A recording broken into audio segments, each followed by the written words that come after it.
Nya bụ nwa agbọghọbịa na-eme ọfụma. Nya nwee shop ebe a na-akwa akwa, kwagide akwa wee kpọnyebe store, ịmago kpọnyebe provision n'akụkụ ya. Boom, this shop na-eme ọfụma. Ya na-akwakwa akwa, ịmagolu nya ihe niile ya chọrọ na ya nwelie. Mana ya bụrụzi ụmụaka o, ya bụrụzi ụmụaka na time ịlụ di na-agazi aga. So ya wee decide ya na nwoke ọbụla batara n'ime ndị ya sị na ọ ga-anụ ya, na ya ga-anụ ya, kwa ịghọtago.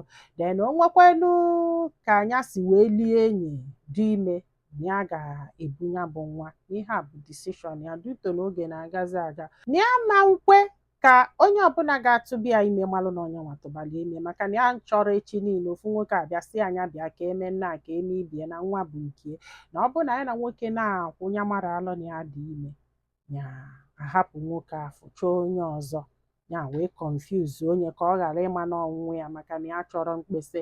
Ife a ka ya decide ala onwe until this guy wee bata sị na ya ga-anụ ya. Ya wee jụbịa ya sị ya, ịdị sure na ị ga-anụ m? Ọ sị yes. Ya sị ya na ya makwa na ya bụrụzi ụmụaka, ịghọtago, na ya dụrọkwa that desperate, na ya chegide dị ya afụgo, ya tụrụ ime mụọla onwe ya nwa, ya na-akwa ayọ ga ayọ. Ọ sị na nsogbu adịrọ na ya ga-anụ ya. Ọ sị m ya wee hapụrụ onwe fa wee sebe ibọn gị.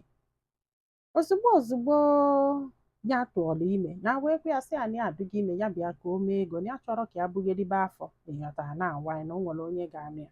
Ọ na-adị dị ike.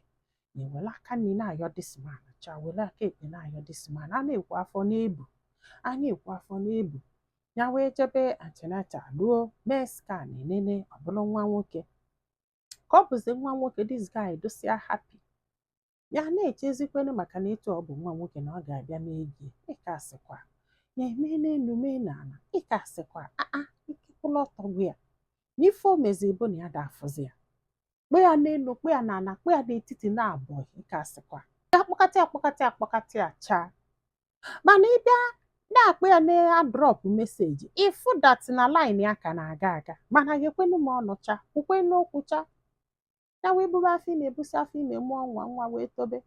Ọ sị bụ na nwa ya dị ya 2 months. Ya wee nọgide one day wee delu this man wee si anyway, thank God this child is not yours. Ife a ka ya delu this man. Olu ụtụtụ echi ọkpọ si ya eke ka o mee ke maka nwa ya ke nna ka ebie. Ya si ya ke nwa nke ọ na nwa abụrụkwa nwa gị. Ọ sị m oluo the next day, this man land ya na shop ya. Nwoke a tụpụrụ lie ọnụ ka ya dị ime 4 months.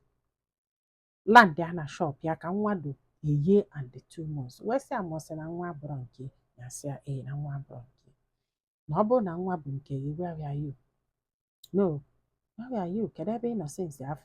Na nwa abụrụ nke gị, na ya bụ single lady tụrụ ime mụọla onwe ya nwa, nke nwa nke nwesikwa nke abụrụ nke.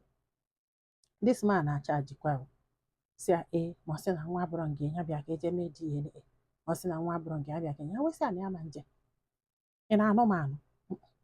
Ịda anụ m anụ, ị nwere right isi mụ bịa ka eje mee DNA.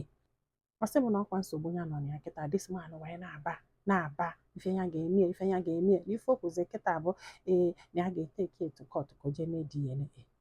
Na ife a chọrọ ịma abụ this man nwere right iteke etu court ije mee DNA na nwa ọ bịara tụba ya ime, site na ya ga-anụ ya. Ruru ka a gwara ya ife a ga-amụ, o mere ọsọ. Ọ gbafeluzie afọ, maybe na uche na-agwụ ya nwa tozie fa achọba nna fa. I don't know. Na ife a bụ ife a na-eges, because ke ka esisi na ya dị ime nwoke, instead ị ga-apụtazi bịa mee ga-eme one until imere ọsọ. Ya wee jụọ, wee kpọlụ nwa ya, wee kpọnalụ mami ya na village. Kwa mbọsị ọ na-abịa na shop ya, bịa na-ahara asị ya na ọ ga-ebute nwa afọ, na a ga-eme DNA, na a ga-eme nna, na a ga-emebi. Ọbakata mba bịa yọba biko, yọkata biko mewe nna. Na ị nwere ike ịghọta kedu ihe unu feel na this guy chọrọ. Ya mụrọ ife na-abọ ka ji wee bịa. Ọdụ unu ka ọ ga-afọ ọsị ya ije mee DNA na nwa afọ. Kedu ife ọdụ unu ka this guy ọ chọrọ na ndụ ya o ji wee bịa wee mee ihe o emela ọsọ. Olo ka a gwara ya na nwa abụrụ nke uche, geta azụ bịa chọọ ka ya confirm. Ọ bụrụ na ọ confirm na nwa bụ nke, ka ọ hapụkwara ya nwa gbafere. Ma nwere ike nya biko kedu ihe ọdụ unu ka this guy ọ chọrọ na ndụ ya. Ike gwụkwalụ bụ enwere m ike ịma ife this guy chọrọ. Maybe like you said, na ọ na-achọ ndị ga-amụrụ ya nwa too ka fa chọba nna fa I don't know because ọ bụrụ na ọ chọrọ nwa mgbe ị gwara ya na nwa abụrọ nke ya o kwesịrị cool down na move on but nke a ịbịakwa na-anụ ọgụ na nwa ọ sị na ọ bụrọ nke ya na anyị ike gwụkwara m I don't understand nne amụrọ m maybe ọ chọrọ nwa mana ọ chọrọ gị abụghị ya tago maybe so the best thing bụ gị dobegodo nwa na village ebe ọ mara village unu until ị mara ife ọ chọrọ and be very careful.